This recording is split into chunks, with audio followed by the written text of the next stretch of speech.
is usually behind the camera here at the Trend Talk, telling us what to do as director and executive producer. But today we turned the spotlight on him and we put him on the hot seat because he is also a well-known actor, known around the world for all of his iconic roles, and he has fans all over the world. So we welcome our producer, our director, Enrique Castillo, to the Trend Talk. Hi, guys. Hi. Welcome to this side of the camera. Yeah.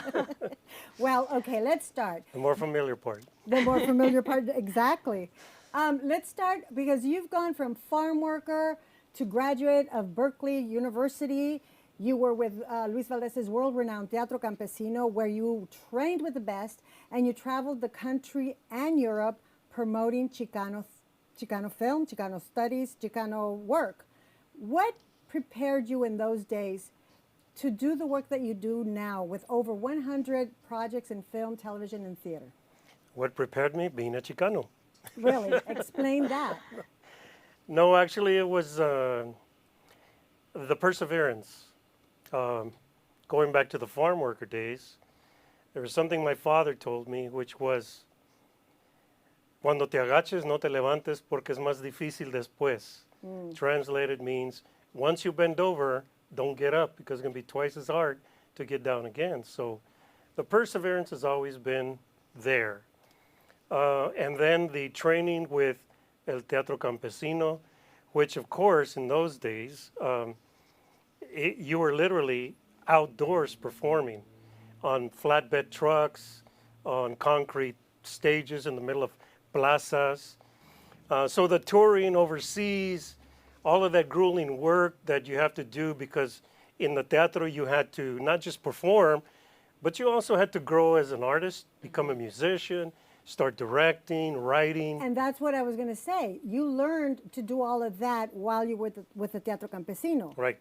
So that now when you do your writing and directing, it all started back then. It is not so strange to extend from just the acting. Right. Goes into the writing, goes into the directing, and goes into the performing.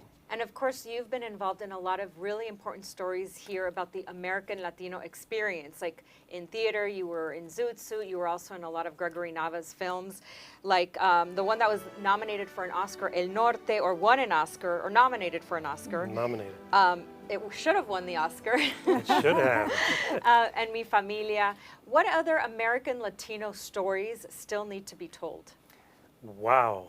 You're talking about a lot of history, more than 1,000 years of history.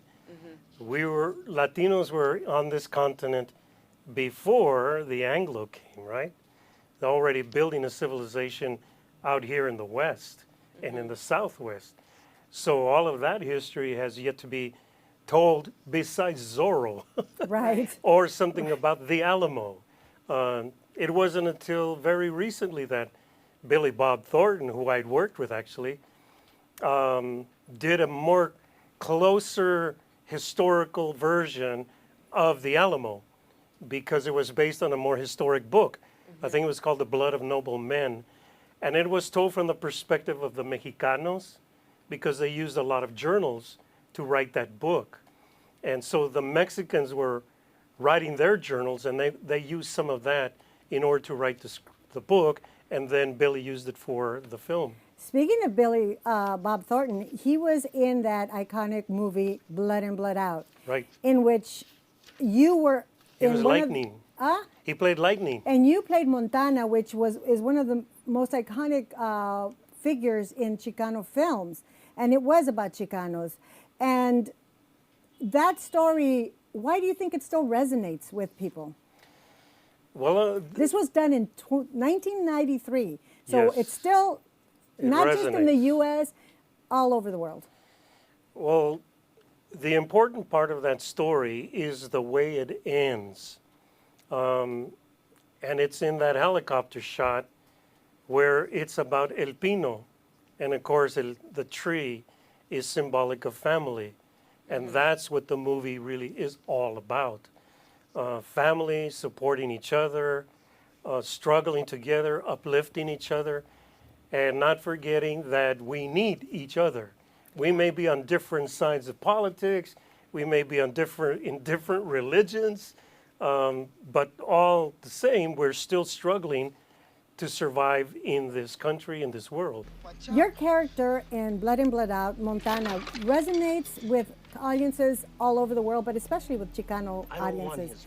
They look upon your character as a father figure. Can you tell us some of the lines that would have led them to feel that way about your character? Well, beginning with when he tells Miklo to educate himself, that we need to stick together, that we need to remember where we come from. There's things in the film that you don't talk about. For example, in my cell, I have books, and he was a very kind of Renaissance man. He not only read Dostoevsky, but he also read Pablo Neruda, and he read Aztec thought and culture. So he was very well versed, and that's why education was important. He tried to communicate that to Miklo. That's resonated with people across the continents in Europe. I mean, you have fans from, they call you from where? Australia, South Africa, Germany, Holland, you name it, Japan. And I'm so happy that we have a lot more of your talent out there, not only on film and the projects that you've done on television, but also your writing. Dead of Summer, it's a book that a lot of people have bought. You've been in a lot of festivals, and you also turned it into a script. Are we going to see it in the big screen someday? It was originally a script, then it became the novel. It was the other way around. So yes, why that decision? Well, I always wanted to write a screenplay based on the area where I grew up, which is Imperial Valley. So I did all the research. I already knew a lot of the locations. And then the story came from like when I was a kid, and we were farm workers, campfires at night, telling each other scary stories, stuff like that. And so you have another book. You have another project. And that is the one you're writing with someone from Arizona, which is what I think is an exciting project because it's a little different twist than what you usually see. Can you tell us about that? Well, ironically, these two projects in particular are close. It's about women. They're about women. The novel, of course, is dedicated to all of the women throughout the ages that have suffered violence along the border between Mexico and the United States. So the novel is dedicated to them. They've never gotten justice, and there's a woman who basically administers justice for them. She's a supernatural character. And in your other one? And in the screenplay, we can't reveal too much of the story, but there are 3 young Chicanas that are basically superheroes. That's amazing. We need Chicana superheroes, exactly. Right? So I'm looking forward to that one. That's it's great. really awesome. That's great. And if people want to buy your book, Dead of Summer, where can they find it? Amazon. Amazon. Or on my website. Which is? EnriqueCastillo.com. Awesome. .net. No, .net. .net. .net. Yes. And on Facebook, you can reach me on Facebook. That's right. Well, thank you so much, Enrique. Thank you always guys. Crack the whip in a good way here on the Trend Talk. We need our men to help us and to collaborate with us in our project. So we really thank you for helping us put the show together, directing us, and for doing all the wonderful things that you do. Thank you so much. Gracias. Thank you guys.